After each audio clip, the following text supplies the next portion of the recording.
Denis Festal, bonsoir. Bonsoir. Donc vous intervenez à Ludovia BE pour la première fois.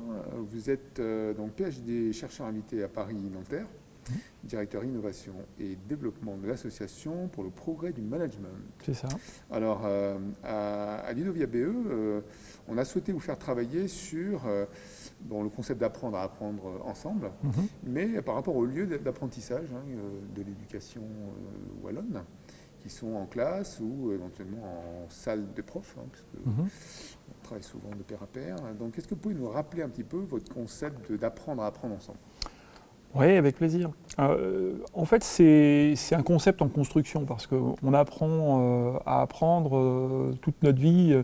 C'est consubstantiel au vivant, je dirais. Donc, c'est vivre et apprendre, pour moi, c'est complètement synonyme. Donc, apprendre à apprendre ensemble, c'est une manière d'être plus vivant ensemble. Et c'est quelque chose qui me semble important à un moment donné où notre planète est attaquée de tous les côtés. Donc je mise sur le fait que l'intelligence collective, d'apprendre à apprendre ensemble, fera que lorsqu'il s'agira de trouver des solutions aux grandes questions qui vont se poser, les individus se complètent plutôt qu'ils ne s'opposent. Donc je soutiens un co-apprentissage, donc, que je définis non pas comme apprendre les uns à côté des autres, mais les uns avec les autres, voire les uns des autres. Voilà un petit peu les éléments clés, je dirais. Alors, est-ce que ça vient du fait qu'on n'apprend pas aujourd'hui comme on apprenait autrefois? Du fait qu'aujourd'hui, les apprentissages, il y a peut-être des formes qui ont changé, des contenus qui ont changé. Est-ce que ça a une incidence du fait que apprendre à apprendre ensemble prend tout son sens? Alors probablement que le fait d'apprendre à apprendre ensemble est une réponse à l'individualisme qui n'a cessé de se développer, je dirais depuis le XVIIIe siècle. Donc depuis le XVIIIe siècle, on s'est éloigné un petit peu de la religion, des cadres communs, communautaires, et on a donné à l'individu plus de possibilités de choix, de s'engager dans des sociétés, alors que jusque-là, il était pris dans des communautés.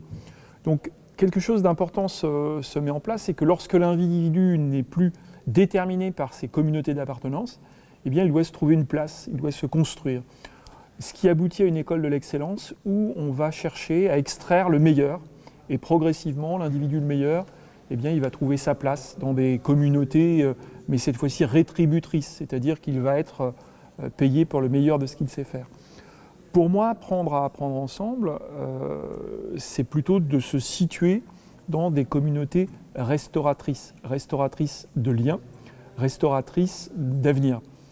Pas simplement, je n'apprends pas simplement pour moi, mais j'apprends aussi pour ma communauté. Donc ce grand mouvement-là qui s'est développé au XVIIIe siècle avec cette idée de progrès continu, cette idée d'excellence, à un moment donné, il me semble qu'il y a une nécessité de corriger et d'apprendre collectivement. Est-ce que ça peut s'adapter dans un monde qui est relativement individualiste, qui est le monde des enseignants, parce que chaque enseignant est maître dans sa classe, que ce soit en France ou en Belgique. Est-ce que le fait d'apprendre de pair à pair, c'est possible facilement dans ce type de communauté? Et comment ça peut se traduire dans les salles de classe? Alors, apprendre de pair à pair, ça nécessite qu'il y ait des temps disponibles ou des envies pour cela. Moi, je parle souvent d'apprenance collective. L'apprenance collective, c'est du désir, finalement, d'apprendre ensemble. Et ce désir d'apprendre ensemble, il peut prendre plusieurs formes. D'une part, ça peut être de l'intérêt commun. On regarde un objet, tous les deux sans parler, puis tout d'un coup, nos regards se croisent et on voit qu'on a un intérêt commun pour cet objet. Donc, la première chose, c'est repérer quels sont les intérêts communs. Une deuxième dimension, c'est les motivations collectives. Qu'est-ce qu'on peut identifier des complémentarités d'envie d'apprendre des uns et des autres, que ce soit des élèves ou des enseignants? Et là, faire grandir des motivations collectives, eh bien, ça nécessite de trouver des objets qui vont être des objets communs, là encore, qui peut-être même sont des objets qui dépassent le programme, parce que ça ne suffit pas un programme pour créer de la motivation. Pas du tout. Et puis une troisième dimension, c'est le flow, c'est le plaisir d'apprendre ensemble. Quand vous avez vécu cette espèce de moment où vous oubliez le temps, où vous oubliez les contraintes, pour vous dédier exclusivement à un objet commun, de réalisation commune, là il se passe quelque chose. Donc d'un côté vous avez l'idée de l'intérêt, qui est un objet qui prend place, et de l'autre côté le désir, et le désir c'est plutôt du manque. Pour moi, apprendre à apprendre ensemble va favoriser l'apprenance collective, c'est-à-dire qu'elle va favoriser ce désir, et donc va combler un manque. C'est pour ça que ça aspire autant d'énergie. Alors on parle d'intérêt, on parle de temps. Parlons du lieu. Est-ce que les lieux d'apprentissage ou d'apprenance? Alors, moi je suis très sensible à cette question. Dans mon parcours, j'ai commencé à m'intéresser à l'auto-formation. Donc j'observais qu'on apprenait plus en dehors des programmes institutionnels que dans ces programmes. C'est ce qu'ont repéré des chercheurs canadiens qui montrent que 70% de ce que c'est un adulte, il l'apprend tout au long de sa vie, voire tout au large de sa vie. Ça, cette première partie d'auto-formation, je me suis aperçu qu'en fait, on apprenait seul, mais jamais sans les autres. C'est-à-dire que l'autodidacte n'est pas un solo-didacte. Il est en lien avec des équipes, des personnes, des pairs. Et donc, il apprend par relation, par interaction avec les autres. Et puis, on s'aperçoit aujourd'hui qu'on apprend seul, jamais sans les autres, et qu'on apprend toujours quelque part. Et l'espace dans lequel on se situe est extrêmement important. Alors traditionnellement, on mélange beaucoup les notions d'environnement, de milieu, de contexte, d'espace. Grosso modo, ça représente un petit peu la même chose. Moi, je ferai une grande distinction entre l'environnement et le milieu. L'environnement, il est perçu en extériorité de soi. Augustin Berg, qui est un géographe qui a travaillé sur cette distinction entre l'environnement et le milieu, explique qu'une chauve-souris et un chien, ils vivent dans le même environnement. Sauf que l'un l'appréhende par sa truffe, l'odorat, et l'autre va l'appréhender par son sonar. Donc ils vivent un même environnement, mais ils n'ont pas le même milieu. Ils ont chacun une appréhension différente. L'environnement, c'est quelque chose qui est en extériorité, qui est distant, qui est objectivable, qui n'est pas vécu. Le milieu, c'est quelque chose qui est expériencié, qui est en train de se vivre, qui est en grande proximité et qui est intérieur. Et trop souvent, en tant que concepteur de dispositifs de formation, on pense à des environnements d'apprentissage. C'est-à-dire qu'on dote ces environnements de ressources, les meilleurs programmes, les meilleurs dispositifs numériques, les meilleures plateformes, les meilleurs logiciels. Et on dit aux apprenants, puisque tu es dans le bon environnement, tu vas apprendre. Et ils oublient quelque chose de clé, c'est que tout se passe à l'intérieur. Donc c'est l'individu qui va porter un regard particulier sur ce qu'il voit. C'est la notion de paysage finalement. Si tous les deux on se retrouve près d'une montagne, moi j'ai jamais fait de ski, vous en avez fait énormément, ben, on n'a pas du tout la même sensation de montagne.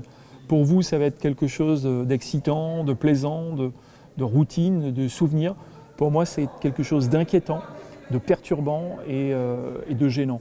Donc la question est de savoir comment, quand on est un éducateur, un formateur, comment faire en sorte que ce que l'on pense pour l'autre lui laisse des prises. Est-ce que donc dans tout ça, l'environnement numérique, la société dans laquelle nous sommes est de plus en plus numérique, est-ce que tant au niveau des temps d'apprentissage, des lieux d'apprentissage, est-ce que le numérique a provoqué des changements par rapport à cette envie d'apprendre à apprendre ensemble? Alors là, le numérique, c'est une technologie qui est devenue un contexte d'une certaine façon.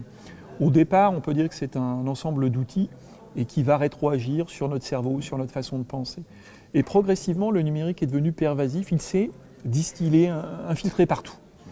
En tant que contexte, il vient apporter des possibilités qui n'existaient pas.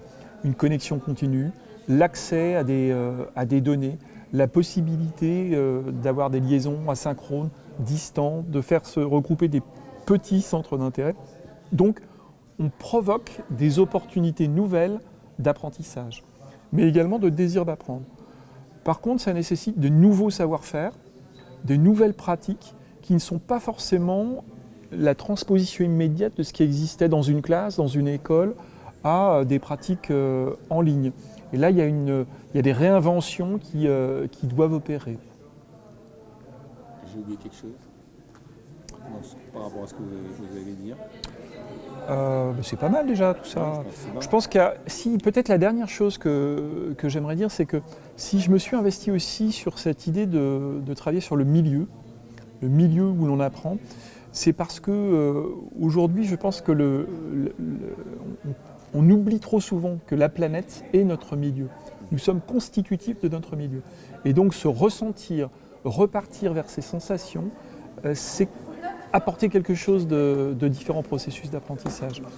C'est apporter quelque chose qui est de l'ordre de la phénoménologie, c'est-à-dire du développement coextensif de l'individu avec le vivant. On se développe. Pourquoi on se développe, c'était une des questions principales. Et pourquoi on apprend? Eh bien, on apprend pour vivre une vie meilleure et pas simplement pour accumuler du salaire, de la réputation, du plaisir. Donc on apprend aussi au service de quelque chose de plus grand que soi et dans quelque chose de plus grand que soi, dont on est intrinsèquement partie prenante.